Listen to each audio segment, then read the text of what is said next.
maintenant, je réponds à la question, oui, mais Marie-Pierre, il y a 3 programmes de course. C'est quel que je dois faire? Lequel je dois choisir? En fait, en gros, il y en a 2. Il y a 2 programmes.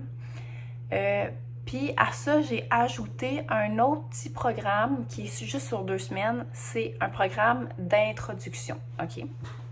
Ce programme-là, le petit programme sur 2 semaines, il est là pour toi si jamais toi, tu regardes la première semaine du programme, soit de 30 minutes ou de 5 km, puis tu te dis « je suis pas sûre que ça va passer ». Ou encore, tu l'essayes, tu fais la première sortie, tu vas faire 3 fois une, puis là, ouf, ça passe pas si bien que ça finalement. Ben, c'est à ça qui sert ce programme-là. C'est pour introduire la course encore plus progressivement que les 2 autres programmes, tout simplement. Fait que c'est à ça qui sert. Fait que si tu sors d'une blessure puis tu veux être vraiment prudent ou prudente, ou tu es quand même craintif de voir, de commencer la course, tu peux utiliser ce programme-là. Donc, le petit programme d'introduction, c'est 2 semaines supplémentaires qu'on va faire avant de commencer les autres programmes, dans le fond. Ensuite de ça, on a encore le choix entre le programme de 30 minutes puis le programme de 5 km. Ça va dépendre de 2 choses, en fait. Ça va dépendre de ton objectif.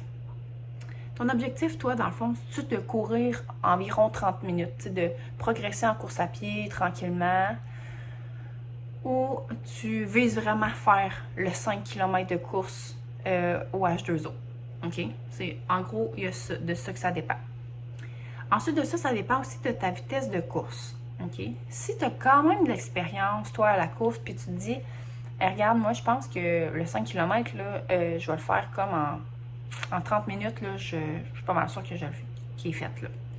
Ben, tu pourrais utiliser aussi le programme 30 minutes pour arriver à faire ton 5 km en continu. OK? Fait que ça dépend de ces 2 choses-là. C'est quoi ton objectif, puis c'est quoi ta vitesse de course environ. Ensuite de ça, le programme sur 30 minutes, il est un petit peu plus progressif. Fait qu'on augmente moins vite c'est surtout en fait la longue sortie de la fin de semaine du dimanche. C'est surtout là-dessus que ça va changer. Le programme de 30 minutes ou le programme de 5 minutes, c'est surtout là-dessus que ça va jouer. Donc, le programme de 30 minutes, c'est ça. Il est un petit peu plus progressif, un petit peu plus lent. Fait que si tu as vraiment tendance à te blesser, ça peut être mieux de commencer avec lui. OK? Le programme de 5 km, lui, ben, on s'amène à un 5 km. Ça va un petit peu plus vite. Puis l'histoire aussi, c'est que, tu sais, souvent dans les programmes de course qu'on voit en ligne, le programme nous amène à courir comme 30 minutes en continu. Puis après ça, on fait notre 5 km. Mais c'est parce qu'il y a des gens qui courent moins vite. T'sais. Il y a des gens que ça va leur prendre, mettons, 40 minutes, 45 minutes pour faire leur 5 km. Fait que là, on passe de 30 minutes de course à 45 minutes. C'est bien trop long.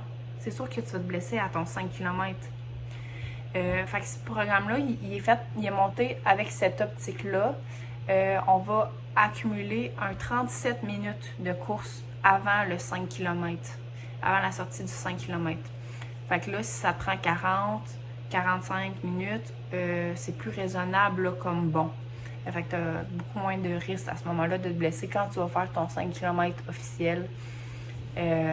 Donc voilà.